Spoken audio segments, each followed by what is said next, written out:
Punimet në hyrjen e Shkodrës po vijojnë në segmentin rrugor nga harku i Bërdicës deri te ura e Bahçallakut. Njëra anë e rrugës është në fazën e shtrimit të asfaltit, ndërsa në dy segmentet e tjera po zhvillohen punimet nëntoksore, ndërkohë ka nisur edhe faza e realizimit të pilotave për ndërtimin e urës së re. Më shumë detaje rreth punimeve ka dhënë inxhinieri Eduard Kurti.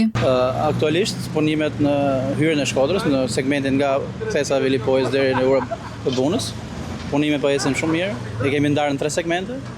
Në një segment për 500 metra ka filluar shtresat asfaltike. Në dy segmentet e tjera punohet me infrastrukturën nëntoksore, në kuptoj kanalizimin e urave të shiut, linjat e rezervë, ndryshimi rrugor etj. Gjithashtu kemi filluar punimet dhe tek ura e Bahçallakut.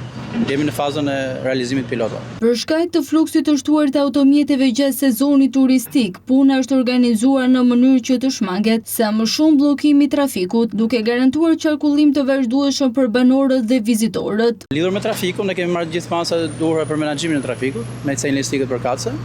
Po edhe fakti që një pjesë e kemi asfaltuar ka të bëjë me menaxhimin që kemi menduar ne për devijimin e trafikut në mënyrë që të realizojmë punimet në pjesën e mbetura. Por banorët ky ishte një investim i domosdoshëm, por kërkojnë që të ecet me ritme më të shpejta. Ne jemi shumë të kënaqur për rrugën, që është bën e re. Kanë pas mirë kuptimin edhe me këta shok që kanë bën investimin. Jena shumë të kënaqur.